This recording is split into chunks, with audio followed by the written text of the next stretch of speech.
Welcome all of you to my YouTube channel. आज मैं आपके लिए लेके आया हूँ एक और एक्साइटिंग ब्लॉग इस ज़बरदस्त प्रोडक्ट के साथ। सो ये है टाटा हैरियर एंड आज के ब्लॉग में मैं बात करूँगा इसके एक क्विक वॉक अराउंड की एंड एक डिटेल्ड ड्राइव रिव्यू की। कैसी फील है इसके ड्राइव में, सब कुछ बताऊँगा आपको, तो एंड तक देखना, बने रहिए इस ब्लॉग में। तो स्टार्ट करते हैं आज का ब्लॉग इस टाटा हैरियर के साथ।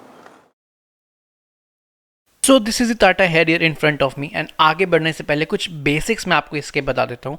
तो टाटा हैरियर आपको इन टोटल 4 एडिशंस में मिलेगी। एक तो नॉर्मल जो इसका एडिशन आता है वो, इसके साथ साथ 3 स्पेशल एडिशंस हैं जिसमें एक डार्क एडिशन है, एक काजीरंगा एडिशन है और एक लेटेस्ट लॉन्च जेट एडिशन है। एंड वो सिलेक्टेड वेरिएंट्स में ही अवेलेबल है, जिसकी सारी डिटेल्स अभी आप अपनी स्क्रीन पे देख पा रहे हैं। आज का व्लॉग है वो है normal edition XZ AS variant के बारे में।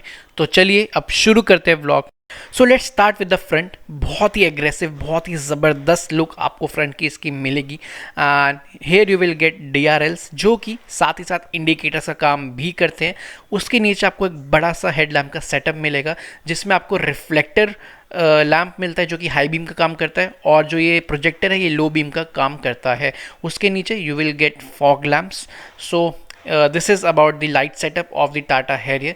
And if I talk about the ground clearance, तो यहाँ पे आपको 205 mm की अमेजिंग ग्राउंड क्लियरेंस मिल जाती है। एंड मैं आपको साइड प्रोफाइल में लेके चलता हूँ। सो सबसे पहले I talk about the wheels. Here you will get 17 inches of alloy wheels.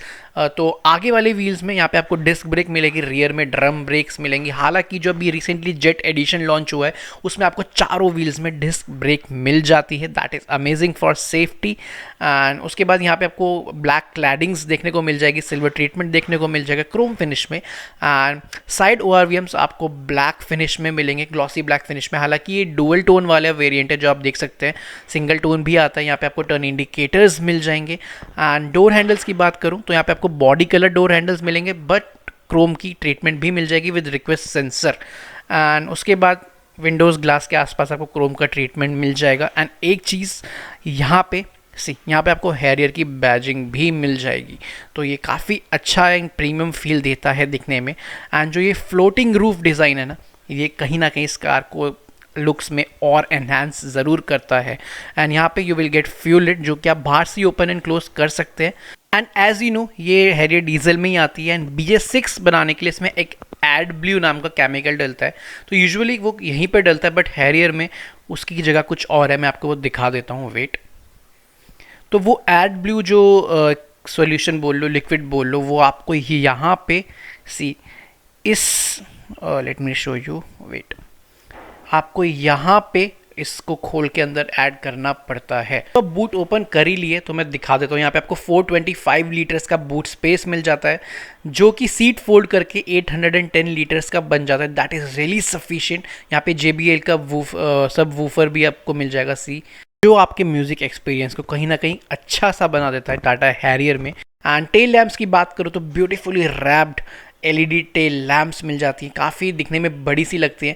And यहाँ पे आपको ग्लॉसी ब्लैक फिनिश का ट्रीटमेंट भी मिल जाएगा रियर में। एंड रियर से भी आपको देखने में बिल्कुल इसकी वो जो बल्की एंड बड़ी वाली लुक है देखने को मिल जाएगी। इन टोटल बहुत ही ज़बरदस्त डिज़ाइन रियर से भी फ्रंट से भी इसका है। एंड यहाँ पे आपको रिफ्लेक्टर्स मिलेंगे, यहाँ पे आपको हैरियर की बैजिंग मिल जाएगी, रिवर्स पार्किंग कैमरा मिल जाएगा। एंड यहाँ पे आपको 4 रिवर्स पार्किंग सेंसर्स मिल जाएंगे। एंड उसके बाद rear wipers, rear defogger, and यहाँ ऊपर आपको एक शार्क फिन एंटीना भी मिल जाएगा। सो अंदर जाने से पहले इसकी एक की दिखा देता हूँ। एज यूजुअल जो lock unlock light and boot opener की बटन के साथ आती है, जैसे आप अनलॉक प्रेस करोगे तो साइड ORVMs ऑटोमेटिकली ओपन हो जाएंगे, क्लोज करोगे तो ऑटोमेटिकली क्लोज हो जाएंगे। एंड आप यहाँ से रिक्वेस्ट सेंसर से भी कार को अनलॉक कर सकते हैं। मैं डोर्स की बात करूं तो यहाँ पे आपको डुअल टोन में डोर्स मिल जाएंगे।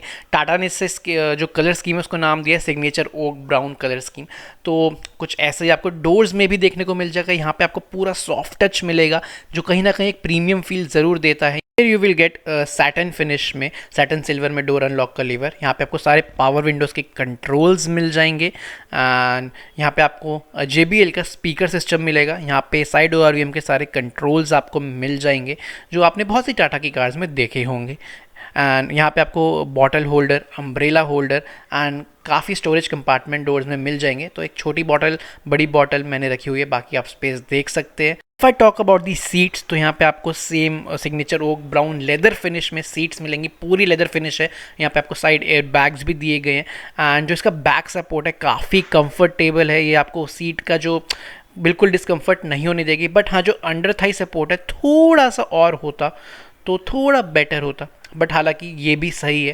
एंड उसके बाद यहाँ पे आपको इलेक्ट्रिकली एडजस्टेबल सीट्स मिल जाती हैं। एंड मैं इंटीरियर्स की बात करूँ तो यहाँ पे आपको डैशबोर्ड भी डुअल टोन में मिल जाएगा। एक तो ऊपर ब्लैक फिनिश जो यूजुअली अपर डैशबोर्ड में आप देख सकते हैं, यहाँ पे पूरा आपको वुडन फिनिश में डार्क वुड थीम या ओक वुड थीम में बोलूँ वो आपको यहाँ तक पूरा देखने को मिल जाएगा। तो ये काफ़ी प्रीमियम टच डेफिनेटली कार को इंटीरियर्स में देती है। And if I talk about the steering wheel, तो यहाँ पे आपको एक फुली राउंड शेप में एक बड़ा सा स्टीयरिंग व्हील मिलेगा, जिसमें आपको यहाँ पे सारे cruise control and MID controls मिल जाएंगे।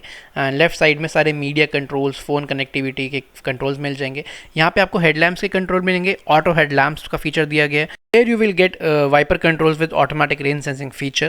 Moving towards the instrument cluster, तो यहाँ पे आपको सेमी डिजिटल इंस्ट्रूमेंट क्लस्टर मिलेगा विद 7 इंच डिस्प्ले, जो कि आपको वेरियस इंफॉर्मेशन डिस्प्ले करेगी like power, torque distribution, trip meters, fuel efficiency and distance to empty. Let me tell you one thing, यहाँ पे आप देख रहे हैं एम्प्टी और फुल का एक मीटर है और एक एम्प्टी और फुल यहाँ भी है। तो ये एड ब्लू के लिए है जो BS6 में डलता है डीजल में, तो ये एड ब्लू के लिए है एंड ये फ्यूल के लिए, तो कन्फ्यूजन ना हो। एंड यहाँ पे आपको टेम्परेचर गेज मिलेगा, यहाँ पे ऑडोमीटर वगैरह की रीडिंग्स मिल जाएगी।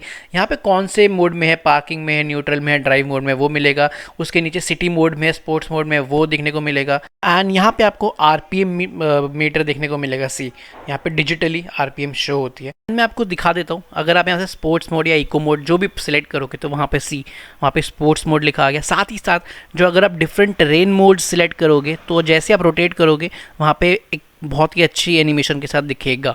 तो सेंटर कंसोल में सबसे पहले I talk about the infotainment system. तो एज़ यूजुअल जो टाटा की कार्स में आपने देखा है वैसा ही थीम के साथ, वैसा ही इंटरफेस के साथ आपको यहाँ भी मिलता है। इसके अंदर फ़ोन कनेक्टिविटी के लिए एप्पल कारप्ले, एंड्रॉयड ऑटो मिलता है। एंड यहाँ पे मैं कुछ चीज़ें और आपको दिखा देता हूँ। यहाँ से आप डायरेक्टली रिवर्स कैमरा ऑन कर सकते हैं लाइक दिस, जिसकी क्लैरिटी डिसेंट है एंड आपको एक अच्छा व्यू दे देती है, जिसमें वाइड एंगल का फीचर भी आपको मिलता है। तो ये अच्छी चीज़ है। एंड यहाँ पे AC कंट्रोल्स भी आप यहीं से कंट्रोल कर सकते हैं। हालांकि नीचे फिजिकल बटन्स भी दिए हुए हैं एंड उसके नीचे आपको कुछ फिजिकल बटन्स मिलेंगे। फॉर एग्जांपल आपने कुछ चीज़ ओपन कर रखी है एंड आपको होम पे जाना है तो आप यहाँ से सिंपली होम का बटन दबा सकते हो। साथ ही साथ यहाँ पे नॉब दे रखी है जो कि वहाँ पे ट्रैक करने के काम आती है। आप यहाँ से ट्रैक कर सकते हैं, सिलेक्ट कर सकते हैं सारे मेन्यू। एंड उसके बाद यहाँ पे वॉल्यूम की नॉब आपको फिजिकल में दे रखी है, that is really good. And उसके नीचे यहाँ पे front end rear fog lamps के बटन मिलते हैं। यहाँ पे हैजार्ड लाइट का बटन मिलता है। स्पोर्ट्स एंड इको मोड में आपको दिखा चुका हूँ। यहाँ पे AC कंट्रोल्स मिलते हैं ग्लॉसी ब्लैक फिनिश में, जो आप ऊपर से भी कंट्रोल कर सकते हैं, हालांकि यहाँ से जो मैं आपको दिखा चुका हूँ। एंड साथ ही साथ आप यहाँ से भी कंट्रोल कर सकते हैं। उसके बाद यहाँ पे आपको एक USB पोर्ट और एक ऑक्स का पोर्ट देखने को मिल जाएगा। एंड यहाँ पे टेरेन मोड सिलेक्टर नॉब आपको मिल जाएगी। यहाँ पे आपको ट्रैक्शन कंट्रोल, यहाँ पे आपको हिल डिसेंट कंट्रोल के स्विचेस मिल जाएंगे। And here you will get automatic transmission gear lever leather wrapped. यहाँ पे आपको एक बहुत ही अलग डिज़ाइन कॉकपिट स्टाइल की एक हैंड ब्रेक मिलती है। ऐसे पुल करोगे ऐसे ऊपर तो हैंड ब्रेक लग जाएगी। Here you will get 2 cup holders and यहाँ पे आपको लेदर रैप्ड आर्मरेस्ट मिल जाएगी जिसके अंदर डिसेंट स्पेस है। एंड ये कूल्ड आर्मरेस्ट है। एंड यहाँ पे और चीज़ें मैं आपको दिखाता हूँ। यहाँ पे आपको एक 12 वोल्ट का पावर सॉकेट मिलेगा लाइक दिस। एंड ये बैक लाइट के साथ आता है। यहाँ पे आपको एक USB पोर्ट मिलेगा फॉर चार्जिंग। एंड यहाँ पे आपको auto dimming rear view mirror मिल जाएगा। तो ये मुझे काफ़ी सही लगता है, रात के टाइम काफ़ी कन्वीनियंट होता है। एंड यहाँ पे आपको सनवाइजर में vanity mirror with vanity lamps मिल जाएंगे। ड्राइवर साइड में you will get nothing. And यहाँ पे आपको कैबिन लैम्प्स LED मिलेंगी, that is really good. And यहाँ पे आपको सन रूफ के सारे कंट्रोल्स मिलेंगे। अब इसमें 3 बटन्स है। फर्स्ट बटन से शेड ओपन होता है, सेकंड बटन से आप सन रूफ वेंटिलेशन के लिए अप एंड डाउन कर सकते हैं एंड थर्ड बटन से पूरी सन रूफ ओपन हो जाती है। एंड पैनोरामिक सन रूफ है, बहुत बड़ी है। And it gives you a really good feel. Rear door में भी आपको सेम ट्रीटमेंट मिलेगा। यहाँ पे आपको ट्विटर, यहाँ पे आपको स्पीकर मिलेंगे, यहाँ पे पावर विंडो स्विच, एक ग्रैब हैंडल मिलेगा। रियर सीट्स की बात करूँ तो सेम लेदर फिनिश में you will get the rear seats. Leg room की बात करूँ तो एम्पल ऑफ लेग रूम है, कोई स्पेस का इशू टाटा हैरियर में नहीं मिलेगा। एंड यहाँ बी पिलर्स में आपको AC वेंट्स मिल जाएंगे, that gives you a very different feel. And यहाँ पे नीचे आपको एक USB पोर्ट दे रखा है फॉर चार्जिंग, यहाँ पे आप अपना फ़ोन वगैरह रख सकते हैं। एंड उसके बाद यहाँ पे आपको एक आर्मरेस्ट दे रखी है विद 2 कप होल्डर्स, एंड जो कि डिसेंट साइज़ में। उसके बाद मैं स्पेस की बात करूं तो मेरे अकॉर्डिंग 3 लोग आराम से बैठ सकते हैं यहाँ पे। स्पेस काफ़ी अच्छा है, रियर सीट में काफ़ी कंफर्टेबल सीट्स है, अंडर थाई सपोर्ट भी सही है, एंड जो रियर हम्प है ना वो काफ़ी कम है, तो बीच वाला पर्सन भी आराम से बैठेगा। सो ये था कि इसका क्विक वॉक अराउंड, एंड अब चलते हैं इसकी ड्राइव पे, एंड वहाँ मैं आपको बताऊँगा कि कैसी है इसकी drive. So now I am inside the Tata Harrier, and अब इसका एक ड्राइव रिव्यू मैं आपको दूंगा। तो सबसे पहले एक बेसिक बता देता हूँ। तो जो हैरियर है वो सिर्फ डीजल इंजन में आती है अभी तक, एंड इसमें 2000 सीसी का क्रायोटेक टर्बोचार्ज डीजल इंजन लगा हुआ है। एंड ये इंजन प्रोड्यूस करता है मैक्सिमम पावर 168 bhp के आसपास, एंड जो इसका मैक्सिमम टॉर्क है वो है 350 न्यूटन मीटर का torque, and that is really good, trust me. अभी आप जैसे जैसे आगे रिव्यू देखोगे, आगे आप ये ड्राइव देखोगे तो आपको पता चलेगा कि मैं ऐसा क्यों बोल रहा हूँ। तो सबसे पहले मैं स्टार्ट करूँगा एज यूजुअल हमारे ड्राइव रिव्यू के पहले सेगमेंट से, दैट इज़ परफॉर्मेंस, जिसमें मैं ओवरऑल हर एक चीज़ के परफॉर्मेंस के बारे में आपको बताऊंगा। तो सबसे पहले मैं स्टार्ट करता हूँ इंजन की परफॉर्मेंस से, पावर वगैरह कैसी है, और जो ट्रांसमिशन है 6 स्पीड ऑटोमेटिक के साथ ही आती है, तो इंजन और इसकी ट्यूनिंग कैसी है वो सब मैं आपको बताता हूँ। सो पावर का सीन इसमें ऐसा है कि जब आप इसे ड्राइव करेंगे तो सबसे पहली चीज़ आपके माइंड में ये आएगी कि वाओ, ये मैं इसलिए कह रहा हूँ क्योंकि जो इस कार का साइज़ है ना, एंड जो इसका वेट वगैरह, उसके बावजूद भी ये कार एकदम ज़बरदस्त तरीके से भागती है, एंड कहीं भी आपको पावर की कमी बिल्कुल महसूस नहीं होगी। इनफैक्ट जब आपको ओवरटेक वगैरह करना हो तब भी नहीं। मैं आपको दिखाता हूँ। सी अभी मेरे आगे कार चल रही है, मुझे इसे ओवरटेक करना है, बट फर्स्ट मैं पहले पीछे देखूंगा मेरे पीछे कोई है तो नहीं, एंड मैं अभी एक्सेलरेशन पेडल दबाया, सी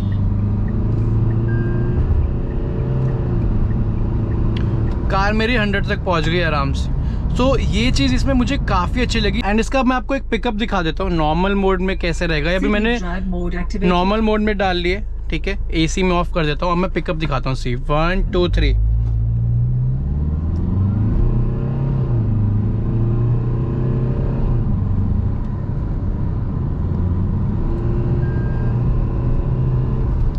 तो काफ़ी ज़बरदस्त पिकअप आपको इसमें मिल जाता है, ठीक है, नॉर्मल मोड में भी। एंड अब मैं आपको स्पोर्ट्स मोड दिखा देता हूँ कि स्पोर्ट्स मोड में ये पिकअप कैसे और थोड़ा एनहांस हो जाता है। अब मैं इसे रोक के स्पोर्ट्स मोड में डाल लेता हूँ। Sport drive mode activated. सी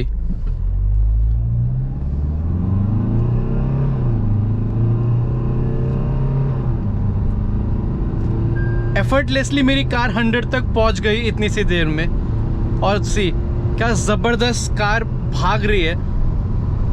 120 तक पहुंच गई। मैं इसे स्लो डाउन कर लेता हूं, और तेज़ मैं इसे नहीं लेके जाऊंगा। तो ये है इसकी परफॉर्मेंस।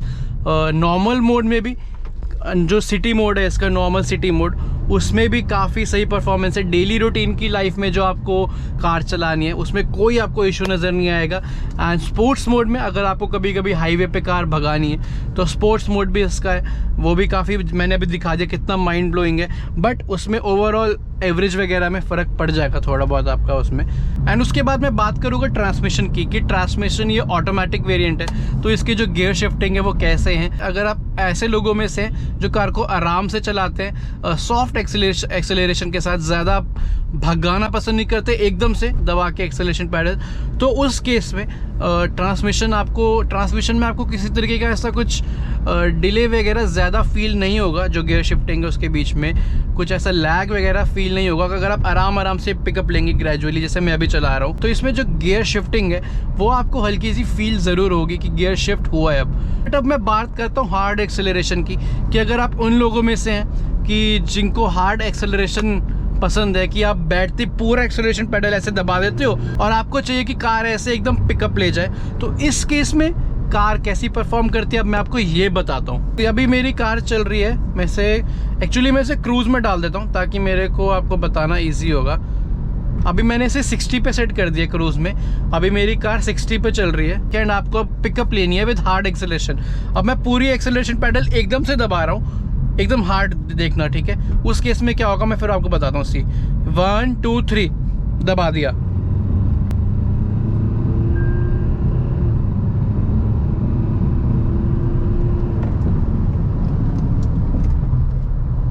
अब इस केस में क्या हुआ कि आपको पावर एंड टॉर्क वगैरह वो तो ज़बरदस्त मिलेगा, पिकअप भी एकदम ज़बरदस्त मिलेगी, बट इस केस में जो आपकी गियर शिफ्टिंग है ना वो आपको हल्का सा फील होगा कि थोड़ा सा लेट शिफ्टिंग हो रहा है in case of hard acceleration. जैसे कि मैं आपको और इजीली समझाऊं, जैसे ये इंजन की रेव है, ठीक है। जैसे इंजन आपने एक्सेलरेशन किया और इंजन की पावर जाती है ना जूं ऐसे, ठीक है। आप उसको मान के चलिए। इसके सॉफ्ट एक्सेलरेशन के केस में क्या होता है, आपने एक्सेलरेशन धीरे धीरे दबाया, जूं गियर शिफ्ट हुआ, जूं गियर शिफ्ट हुआ, जूं, तो ये स्मूथली चलता है, स्मूथली आपको एक एक्सपीरियंस मिलता है। But in case of hard acceleration इसमें ये और गियर शिफ्ट का जो गियर शिफ्टिंग है ना ये का टाइम बढ़ जाता है। तो हार्ड एक्सेलरेशन के केस में क्या होता है, जूं फिर गियर शिफ्ट, जूं फिर गियर शिफ्ट, बट पावर वगैरह आपको उसमें भी ज़बरदस्त मिलेगी, कार एकदम से ऐसे फ्लाई ऑफ करती है। तो ये था पूरा सीन, जो एक पावर वगैरह के और गियर शिफ्टिंग और सब मैंने आपको बताया। इसके बाद मैं बात करूं परफॉर्मेंस में, स्टीयरिंग परफॉर्मेंस की।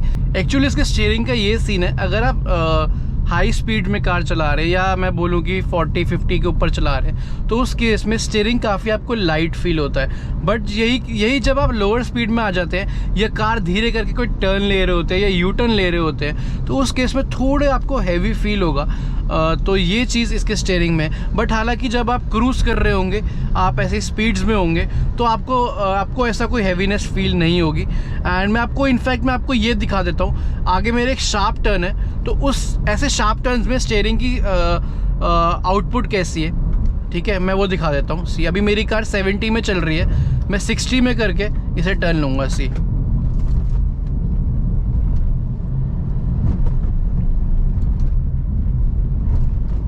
तो इतने शार्प टर्न में भी स्टीयरिंग काफ़ी रिस्पॉन्सिव है इसका। एंड बस वो जो स्लो स्पीड में थोड़ा सा हैवी सा हो जाता है वो चीज़ इसमें मुझे लगी। मैं आपको हाई स्पीड्स का भी दिखा ही देता हूँ। सी अभी मैंने कार इसे 100 में कर लिया, ठीक है, मैं इसके 100 पे ले जा रहा हूँ। सी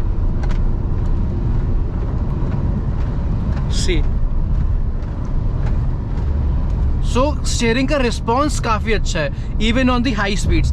अब मैं आपको इसका थोड़ा सस्पेंशन के बारे में बता दूं, सस्पेंशन की परफॉर्मेंस के बारे में बात कर लेते हैं। मैं एक जगह पे आया हूँ जो काइंड ऑफ रोडिंग तो मैं नहीं बोलूँगा, बट कुछ सरफेस कंडीशन इसकी ऐसी है जो आपको रोज़ की लाइफ में जो सड़क पे छोटे मोटे गड्ढे या फिर डीप गड्ढे कई बार मिल जाते हैं तो उसमें सस्पेंशन कैसी परफॉर्म करती है मैं वो बताता हूँ। सी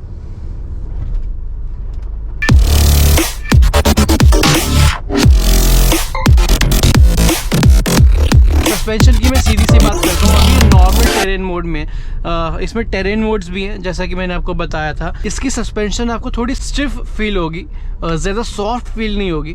तो सीधा मैं बोलूँ इजी लैंग्वेज में तो अगर तो आप जो ये आपके गड्ढे आते हैं सड़क पे या कुछ ऐसी अनइवन सरफेस आती है तो उसमें आप कार को आराम से निकालोगे प्यार से, कुछ इस तरीके से, ठीक है, तो वो आप आराम से ओवरकम कर जाओगे।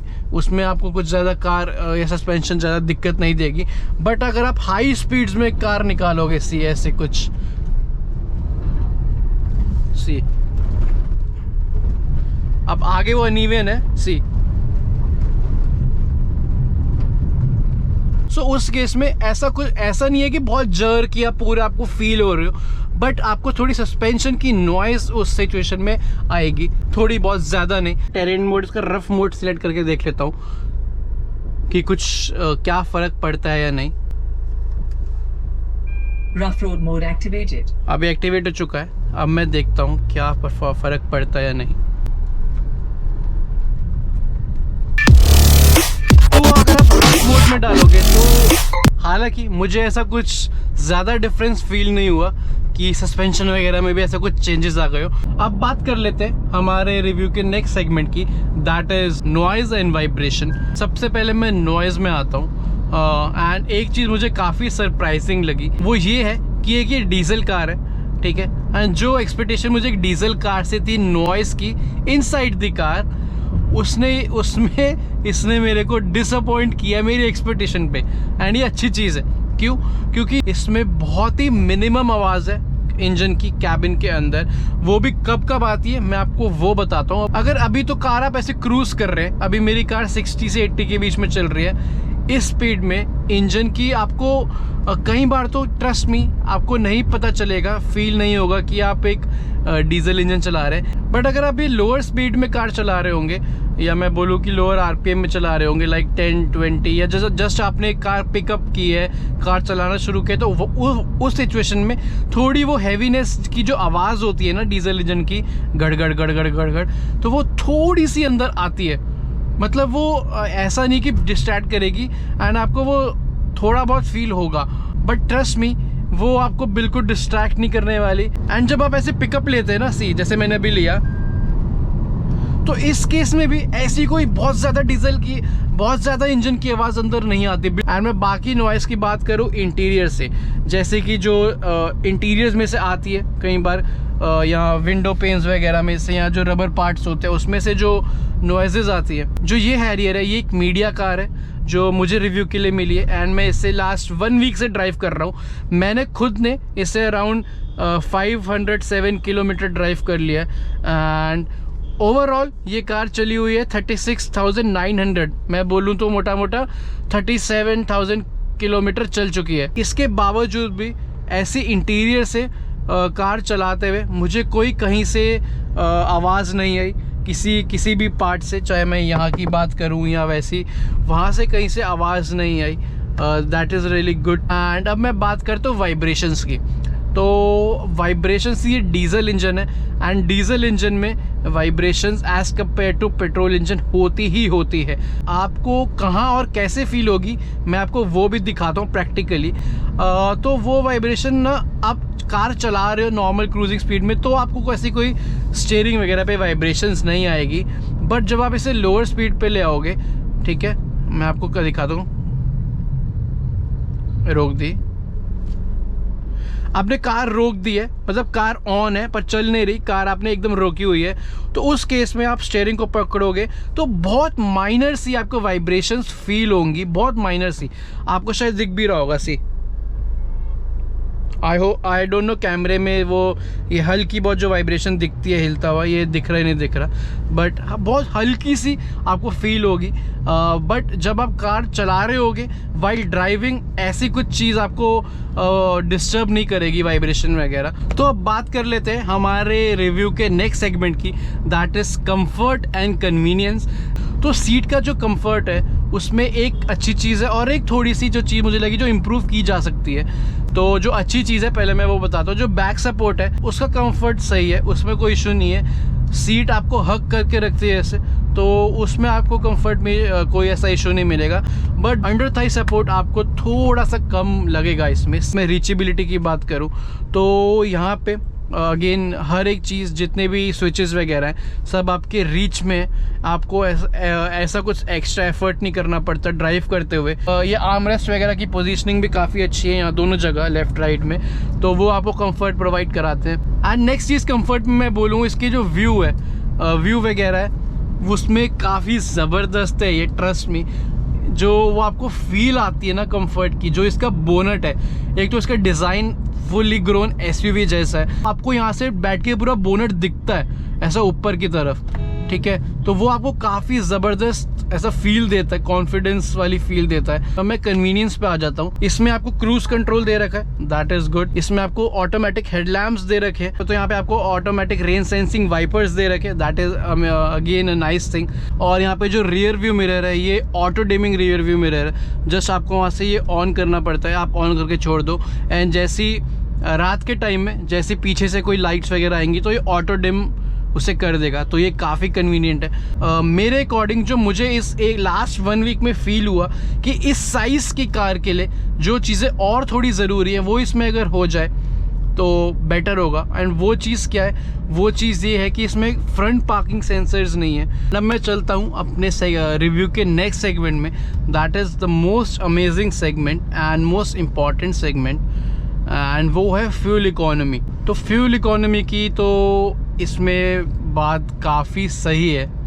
इसे मैं लास्ट 1 वीक से ड्राइव कर रहा हूँ, इसने मेरे को मैक्सिमम जो अभी तक दी है इन 5 दिनों में, आराम से इसने मेरे को 12.3 की एवरेज निकाल के दी है, and that is really amazing. इस कार के साइज़ वगैरह, इंजन वगैरह के हिसाब से काफ़ी सही है। एंड कंपनी इसकी जो माइलेज क्लेम करती है ऑटोमेटिक में, ये ऑटोमेटिक है, तो वो 14.5 या 14 पॉइंट समथिंग के आसपास क्लेम करती है, एंड ये मेरे को 12.3 तो अभी 5 दिनों में दे गई। एंड तो जो मुझे लगता है कि अगर आप हाईवे पे ड्राइव करेंगे इसे तो थोड़ी और ज़्यादा माइलेज आपको निकाल के दे देगी। तो माइलेज के मामले में मुझे ऐसा कोई इशू नहीं है, काफ़ी डिसेंट माइलेज है इसकी। So this was all about the Tata Harrier BS6 engine के साथ जो अब आती है। तो आई होप मैंने जो सारे सेगमेंट्स काफ़ी अच्छे से आप लोगों को क्लियर करे हो एंड आपको काफ़ी चीज़ें इसके बारे में क्लियर हुई हो। सो अब टाइम है फाइनल वर्डिक्ट का एंड फाइनल कंक्लूजन का एंड इस व्लॉग को एंड करने का। सो फाइनली मैं यही बोलूँगा कि अगर आप उनमें से हैं जो एक कॉम्पैक्ट SUV कार ढूंढ रहे हैं एंड उस प्राइस सेगमेंट में आपको मोर देन कॉम्पैक्ट SUV की फील चाहिए, तो ये कार आपके लिए है। क्योंकि इसमें कॉम्पैक्ट SUV प्राइस रेंज में होते हुए भी जब आप इसके अंदर बैठेंगे या इसे बाहर से भी देखेंगे तो ये आपको एक फुली ग्रोन SUV की फील ज़रूर देगी, ट्रस्ट मी, क्योंकि इसका जो साइज़ है, जो डिज़ाइन है, ओवरऑल ज़बरदस्त है एंड इसके साथ साथ इसकी रोड प्रेजेंस भी बहुत ज़बरदस्त है एंड परफॉर्मेंस के मामले में भी ये आपको कहीं भी डिसअपॉइंट बिल्कुल नहीं करने वाली। सो अगर आपको इस सेगमेंट में आपको फुली ग्रोन SUV का मज़ा चाहिए विद ग्रेट परफॉर्मेंस तो आप हैरियर को ज़रूर चूज़ कर सकते हैं। तो ये सब था टाटा हैरियर के बारे में। आई होप आपको काफ़ी कुछ जानने को मिला हो मेरे इस रिव्यू व्लॉग में। बट हाँ, जाने से पहले मेरा चैनल ज़रूर सब्सक्राइब करना, क्योंकि ऐसे और एक्साइटिंग व्लॉग्स मैं आपके लिए लेके आने वाला हूँ। सो मिलते हैं नेक्स्ट व्लॉग में। Till then take care, good bye.